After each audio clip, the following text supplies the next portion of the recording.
আজ দিনটাও শুরু হয়েছে খুব সুন্দরভাবে।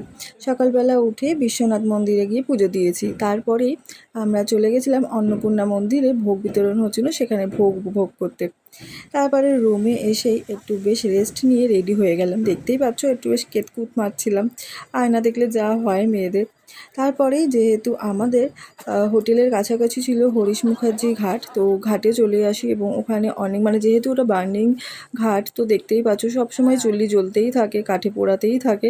তো ওই দেখতে দেখতে আমরা ঘাট বরাবর হাঁটতে শুরু করি। তারপর দশমীর ঘাটে দেখতেই পেলে একজন স্ট্যাচু সেজে দাঁড়িয়ে রয়েছে। তো আমি তখন ওনাকে দেখে ভাবছিলাম যে মানুষ কত কষ্ট করে জীবিকা অর্জন করে।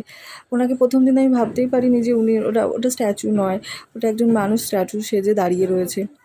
তারপরে আবার হাঁটতে হাঁটতে চলে আসলাম বিশ্বনাথ টেম্পলের ঠিক সামনেই, যেটা গঙ্গা থেকে একদম উঠে একটুখানি সময় লাগে। কারণ আমরা আগের দিন আমরা যখন পুজো দিতে গেছিলাম তখন আমরা বাই রোড গেছিলাম, আর এখন আমরা ঘাট বরাবর এসে উঠলাম। এবং এত সুন্দর মন্দিরটা, খুব ভালো লাগছিলো, এত সুন্দর ডেকোরেশন এবং এত সুন্দর পরিষ্কার করে রেখেছিল, ভাবারই বাইরে। এবং এখানে প্রচুর রেস্ট্রিকশান রয়েছে, কিন্তু অনেক শান্তিও রয়েছে। হই হট্টগোল এরকম যে হবে সবসময়ের জন্যই সব জায়গায়, তা নয়। প্রত্যেকটা জায়গায়, প্রত্যেকটা টেম্পলে সত্যি কোথাও গিয়ে কিছু না কিছু স্পেশালিটি থাকে। দেখতেই পাচ্ছ একজন বাবার ভক্ত বসে ধ্যান করছিল এবং তার চারপাশ থেকে অনেক মানুষ যাতায়াত করলেও সে কিন্তু নড়ছিল না। তারপরে আমরা একটু ঘোরাঘুরি করার পরই চলে গেলাম মালাইও খেতে, কারণ বেনারসের মালাইও খুব স্পেশাল। তারপরে আমরা মালাইও খেয়ে বেশ হাঁটাহাঁটি করে চলে গেলাম রাতের ডিনারটা সেরে নিতে। আর এখানে ডিনার সবটাই ভেজ। তারপরে এখানে বেনারসি পান, পুরো দারুণ ছিল। বেনারসি পানটা দেখেই বুঝতে পারছো কতটা লোভনীয়।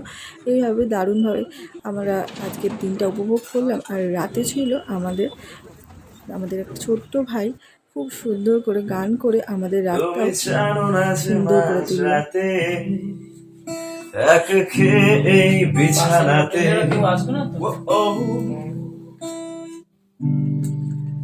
জানি না কার কি যায় বা আসে তাতে, তাই গান গাই রাস্তাতে রাস্তাতে, আর ভুলে যাই বস্তাতে। ও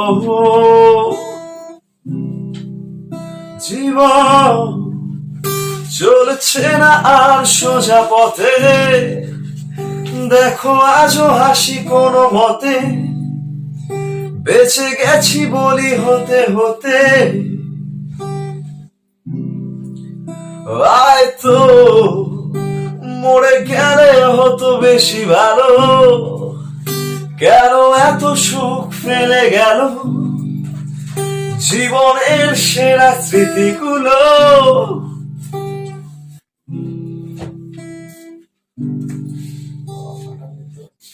স্মৃতি এসে রোজ দরজাতে কড়া নাড়ে আর হাত পাতে, আর ভেঙে পড়ে কান্নাতে।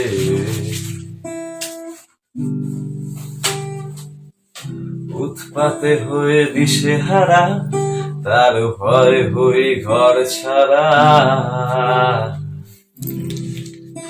বিপলায়নে আশকারা আমায় এই প্রাণ এইভাবে চলছে না আর সোজা পথে।